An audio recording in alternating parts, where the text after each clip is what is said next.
Absolutely nothing beats windshield time. Welcome back to Dan the Road Trip Guy, a podcast where we have candid conversations about life lessons learned on the road. I'm your host, Bimmer enthusiast and road trip extraordinaire, Dan Neal. And now, on to the show. Welcome to the show today. I'm excited to have my guest with me. His name's Lance White, and he's from Cincinnati. And best I recall, I met Lance in the 2000s sometime when some friends and I hosted a car show in our neighborhood, and Lance was kind enough to bring over a BMW M1, I believe, back in those days, and did that a few times for us. So I'm just excited. Lance is on a road trip today, and I thought, what better time to talk to somebody when they're on a road trip? I plan to be on one also, but I decided I would just park in a parking lot, so we might get a little parking lot noise. But anyway, welcome to the show, Lance. Thank you, Dan. Glad to be here. Yeah. So you'll appreciate this. Some of my guests are kind of like, what? And so I call it the elevator pitch, but I figured I'd put a car twist to it and give you a couple minutes, warm-up lap around Mid-Ohio, which I know you know very well. So just who is Lance White for people who don't know you? Well, I guess give some larger context and then down to the car context. I'm a long-time Cincinnati resident, not a native, but been here for 50 years since high school, and owned a business for 30 years, sold it about 10 years ago. Been into cars since college, probably. I guess, yeah, since college, and have this fascination with cars in general and BMWs in particular. Yeah, that's great, and yeah, I've seen your collection, so it's good. So thinking back, you mentioned cars in college, but prior to that, what was your first car? It was actually college. It was a 1967 Mustang Fastback. Okay. Not a BMW. Not a BMW. Wow. Yeah. So you hung on to that 67 Mustang, I'm assuming. Right? I wish I had, but no, that got traded in for a Datsun Roadster, and that got traded in for my first BMW. Okay. We'll get to that in a little bit. But yeah, I think I looked back on my cars with my daughter, and I ended every car conversation with, well, I wish I'd have kept that car. So. Yeah, there's only a couple, but the Mustang was definitely one of them. I always look at the values today and go, probably should have kept that one. But. Yeah. It's fun to talk with people my own age because typically their first cars are Chevelles or Ford Mustangs, so that's fun. And start talking to the younger folks, and they're kind of like, yeah, it was a Honda Civic. I'm like, oh, okay, that's fun. So, yeah, you are headed on a road trip today. Where are you headed, and what are you doing? Well, we're actually dragging that same M1 that you were referring to earlier. We're taking up to the Pittsburg Vintage Grand Prix. They're doing a hangar party tonight in advance of the weekend, and this, as I'm sure you know, it's the 50th anniversary of BMW M, and they wanted a car at the hangar party to represent BMW M, and I don't know of another M car that could represent it all by itself. M's kind of the singular start of the whole thing. Yeah, for sure. I don't think I ever shared with you. I visited with my brother in 1979. He was in Nuremberg serving our country. And, of course, we went to the factory in Munich. And sitting there, this 1979, sitting there in kind of the waiting area was an M1. So that was my introduction to the M1. Wow. So that was kind of... Well, not many Americans saw M1s in 78, 79, 80. Yeah. I don't know if I took a picture of it or not. I can't remember. It was like, it was just kind of an amazement. So anyway, well, that sounds like a fun road trip. So anyway, you talked about your first BMW. What was your first BMW? When did you get that? And was it new or used? No, it was used. This was 1970. 1973, 1974, 1973, I think. And it was a 1969 BMW 1600 that had been converted to a 2-liter. So it was officially a 1600, but I referred to it as 2002 in that day. Yeah. So right. Now you kept that car, right? I did not. I actually own it today. That's the funny thing is that car came back. A friend of mine, years later, we weren't friends back then, but years later, like in early 2000, now maybe it's maybe it's the 90s, said, I think I have a 2002 that belongs to you. And by that time it had rusted but I have the title for it, and I don't know. I think we have pieces for it somewhere. It ended up it was going to be the donor car for a 2002 Bauer Cabriolet restoration, but it ended up. I think it ended up in the junk heap eventually, being a donor for multiple cars, different pieces. Yeah, sure. Yeah. Yeah, we still have a lot of it, I think. Yeah, that's great. Yeah. And Yeah. so at some point you became this BMW collector. So how did that happen, and what led you to that? Yeah, that was it. Was interesting. I guess it was I'm trying to think. It was the late '80s, and I went through a period through after college and grad school where I did not have a BMW. Then when I got out of grad school, I had maybe a year or two, and that was one of my first things. Okay, I need to buy another 2002. Bought a 2002 TII, had it for a number of years. And then when I bought my business and made a little bit of money, my wife needed a car, and we went in to buy an E30 325 sedan. And I said, well, I'll buy the sedan, but I want to drive that E30 M3 over there. And drove it. I ended up buying 2 cars the same day. I just fell in love with the E30 M3, and I think that was the real start of, okay, I need to own. At that point, I guess I owned 3: the 2002, the 325, and the E30 M3, and it just, I don't know whether it went downhill or uphill from there, but that was the start of the collection. The E30 M3 is still around. The other 2 are unfortunately gone. Yeah. Well, you probably kept the right one for sure, right? Yeah, I think so. Yeah.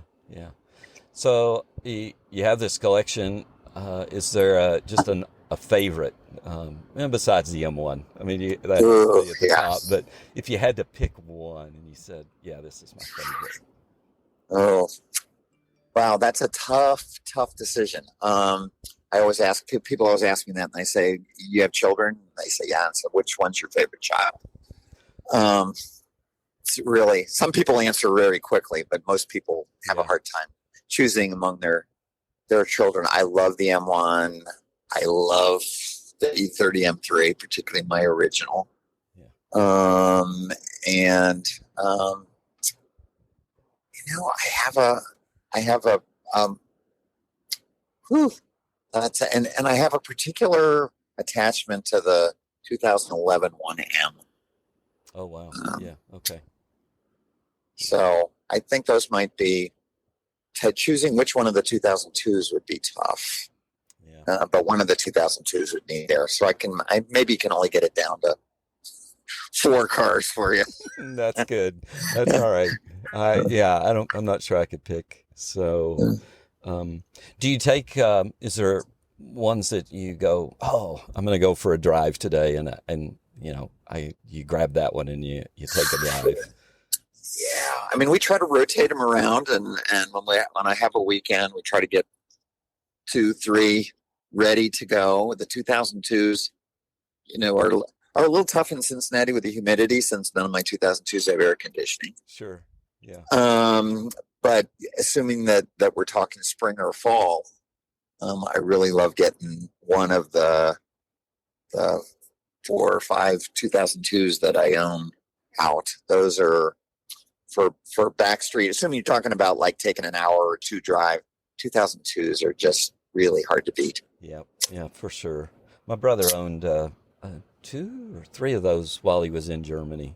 So, yeah, kind of wishes he'd hung on to all those. He brought back a 78 320 Ooh, when he came back. And, yeah, and then he had, the place down in North Carolina did a stage 2 on it. So it was a pretty fast little 320. So. Corbin?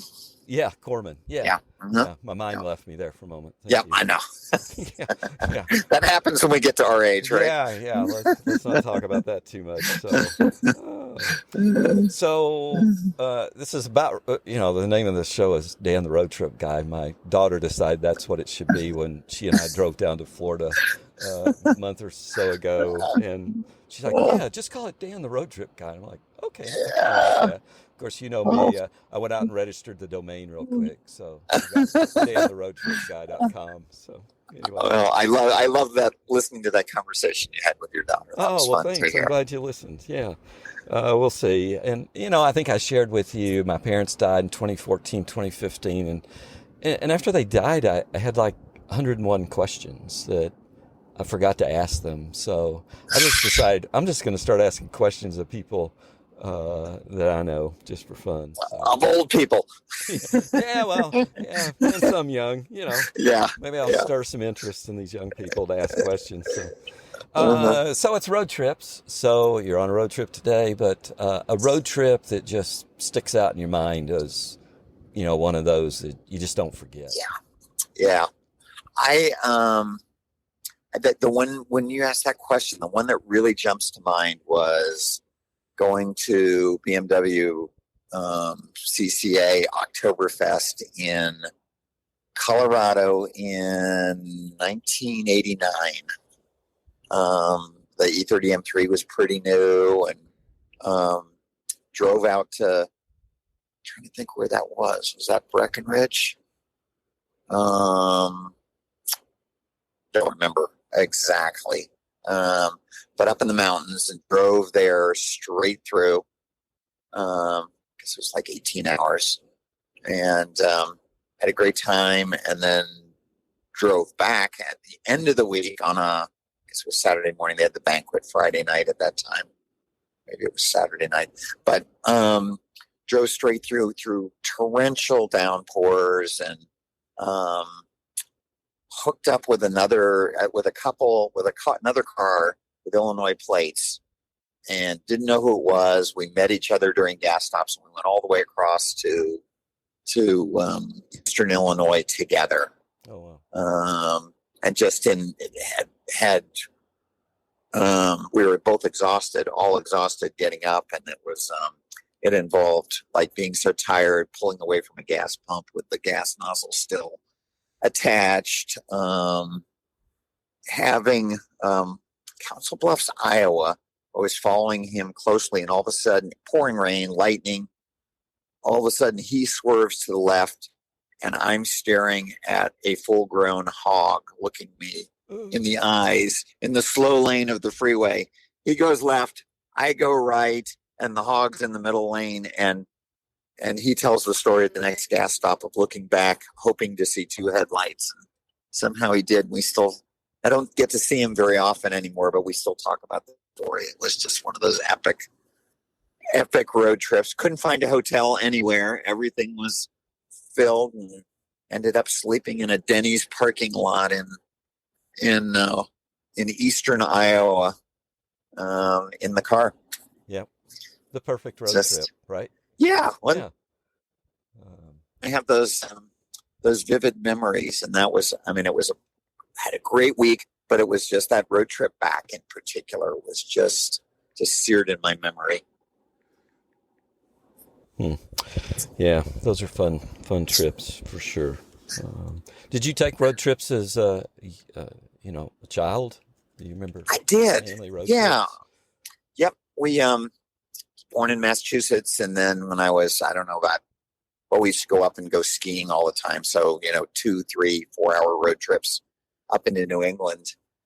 And then we moved to New Jersey for a few years. And I remember we had one of those big Chrysler station wagons with the fake wood on the side. We'd load up the skis on the top and the suitcases and drive up there. All our relatives were still in Massachusetts, so we'd make regular road trips up there. And my dad was just he loved to do road trips, loved to load everybody in the car and drive. And we used to make money rubbing my dad's head to keep him awake. He would massage his hair to keep him awake. That was his trick. Yeah. Yeah, I grew up the son of a truck driver. I think I've shared that with you before, but the man could just go and go and go. And I'm like, how does he do this? And, back in those trucking days, there are songs about popping little white pills, but, my dad just had this knack I've talked to other truck drivers like, nope, he just kept going. And so I'm kind of that way. I drove back from Minnesota. I was by myself. And I decided, okay, if I can get to Chicago, I'll stop there in a rest area and I'll sleep a few hours. I got there and I'm like, and I'd left at 4:00 in the afternoon after spending all day with some friends. And I got to Chicago and I'm like, well, I feel pretty good. So I'm like, I'll get to Indianapolis. I'll stop there and rest. And just kept going. I got to Indianapolis. I'm like, okay, I'm okay. And, of course, by that time, I'm 2 hours from home. Not as you know, the best stretch of road to be out there on the dark highway. But anyway, got home at 3:30 and it was like, well, that wasn't so bad. I could do that again. So, yeah. Yeah, that's I seem to have had that same gift. I don't know at my age. I'm scaling back, but we have a place in New Mexico, and quite a few times we just load in and we drive straight through. And at some point we'd probably pull into a rest area, sleep for a couple of hours, and as soon as I woke up, get back on the road. Usually at about 3:00 in the morning, I'd be running out of energy and need an hour or two of shut eye. I don't know that I slept well, but just Yeah, if I can get that, I seem to kind of crash about midnight. If I get a couple hours, then I can continue on. I'm planning a road trip with my wife to that southwest corner. We're at in New Mexico because we're still plotting our trek. Oh, well, we're in Santa Fe. Ah, exactly. Our first stop. I hope we're going to fly to Denver and drive down. So, and then nice. Circle back, and my experience with one lap. So everything these days, every road trip has to look like a lap. I'm not backtracking anywhere. So you're going back to Denver? Yeah. So we'll circle up and go through Utah and then circle back. That's the plan. We did one. When's that happening? September, probably October. I assume it'd be nice there in September, October. It's beautiful there. Yeah, that's a great time to go. Okay. Right. Great time. We'll have to talk offline on this. Yeah. Got some ideas for you. Yeah, definitely. I would appreciate that. So, here's a question for you. My daughter says, Dad, it should be dead or alive. So I'll ask you that. And they would still be living, of course, but if you could go back in time, who would you take a road trip with? Oh, God. When you asked that question, I know exactly who it would be. Yeah, my friend Safed, Safed Haddock, who took care of my cars for many years. He and I we were together almost every day for 20 plus years. We took trips all over the country together, usually dragging a car or driving a car and riding in a car. And Safed passed in March of 2020. Oh, wow. I didn't know he had died. So. Yeah, he had a heart issue, and I miss him. And I would drive to the grocery store or across the country with him. We had just the most epic adventures, and we'd drive 15 hours and and then realize we'd never turned on the radio or never turned on music. We'd either talk or we wouldn't. It would be, we're just really comfortable with each other and loved doing adventures together. And I would give anything to be able to do another one with him. Oh, wow. That's very cool to have those memories. And I never met him. I met you through our friend, Stock Keffer. And, yeah. Stock would always talk about Soffit. He'd always talk about Soffit. I'm like, okay. Yeah. He had that 2002, but, and then the E30 M3. Soffit took care of both those cars for Stock. Yeah. I didn't meet him. How did he get his start? Did he just do BMWs? Was that his? That was his love. He had started, he always said his first drive ever was in an Isetta. I think his first hot car was a Chevelle SS, probably a 60s, 69, 68, something right in there. But and then he went into the service and did a tour in Germany and fell in love with 2002s. I always tell the story. He bought a brand new 2002, and 2 weeks later, he was out in the street with a hacksaw, cutting the fenders away to put flares on so he could get wider tires under there. The Germans thought he was crazy. So and that's how we first met, as I was having trouble with my 2000 TII, and everybody kept saying, you got to go see this guy Soffit. You got to go see this guy Soffit. Soffit knew more about 2002s than I think most old 2002 guys have together now. He talked to mechanics across the country, and they know Soffit, what he knew and his abilities. He's an amazing guy. Wow. That's so cool. Anyway, my mind left me again. There we go. Yeah. I tell people are like, you gonna edit these? And I'm like, no, I don't have that much time. No. These are raw. Yeah. And you don't edit road trips. I'm sorry. They just happen as you go down the road. So somebody told me, like, well, you should be in a soundproof booth. And I'm like, no, that's not the point of this. So you don't get to edit road trips, so why should you edit a call about road trips? Exactly. Right? Yeah, we're on the same page. So you've obviously been a lot of places. You've done a lot of things. Oh, I know what I was going to ask you. You're still involved with the BMW Kart Club as, I believe you're an instructor or chief instructor. Maybe last time I saw a newsletter at least. Yeah. Since 1990 at our driver schools, and currently co-chief instructor for the Buckeye chapter, and I've served as chief instructor for probably 4 or 5 different chapters over the years, different places in the country. And so still actively doing road trips, to not as many as I used to do, I don't know, as many as 10 or 12 a year. Now it's down to 2 or 3 a year, maybe. So not as much, but yeah, still love track driving. Yeah. Good. The question I was going to ask you, you've obviously been a lot of places. You've done a lot of things.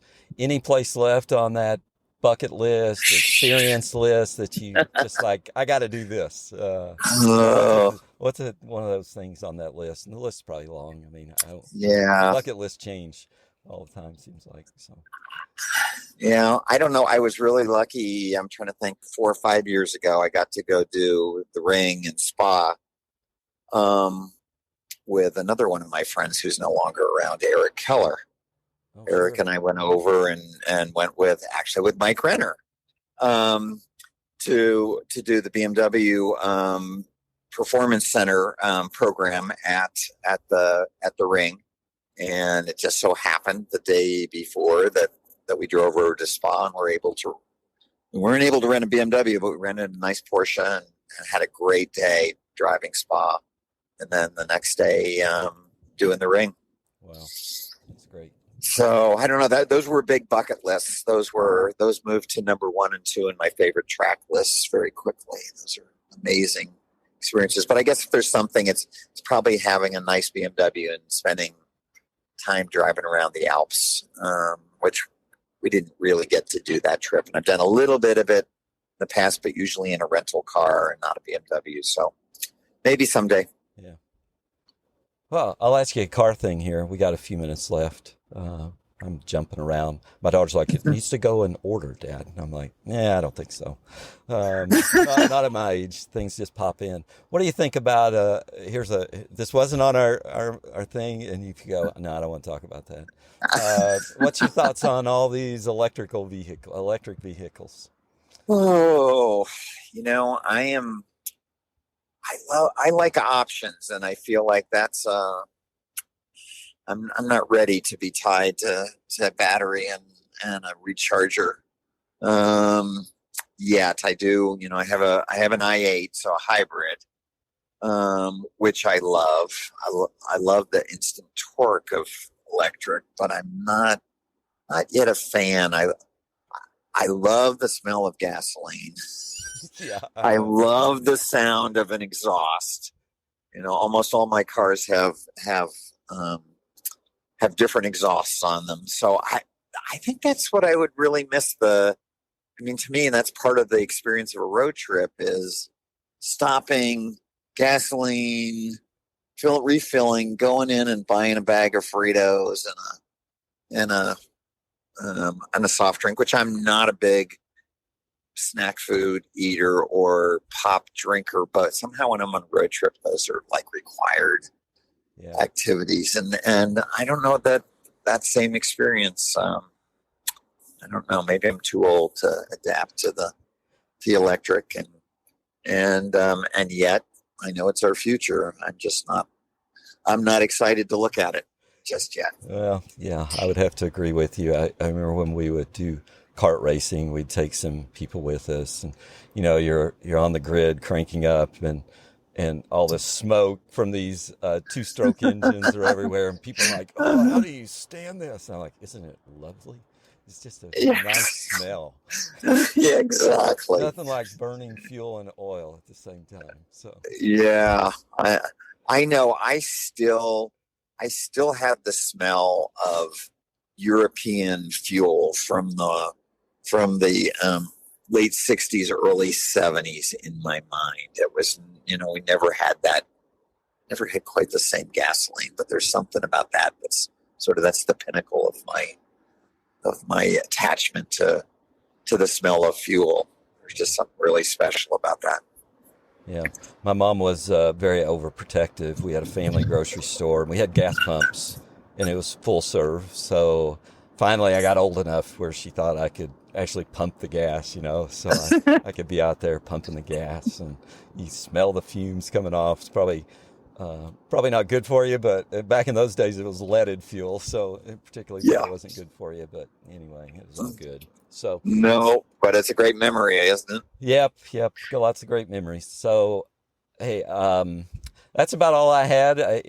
Lance, I appreciate. And one thing I was going to say. It's funny when my listeners should know this. When I travel around and BMW comes up and Cincinnati comes up, people will be like, and I shared this with you before, but people will be like, "Oh, Lance White?" And so I'll be like, "Yeah, I know Lance White." Oh, okay.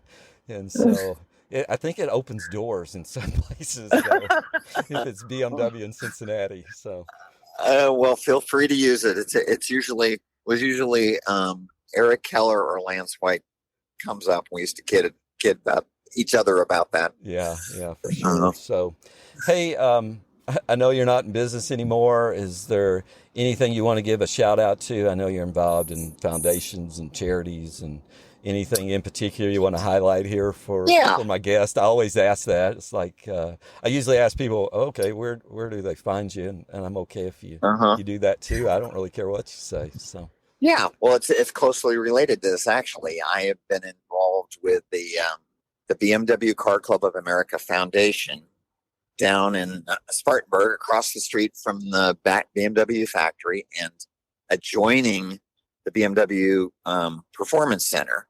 And we are the second largest repository of BMW memorabilia, information in the world after only BMW's own in Munich. And we do periodic exhibits of the related, and we're specifically into BMW United States, but of course that it expands way beyond that.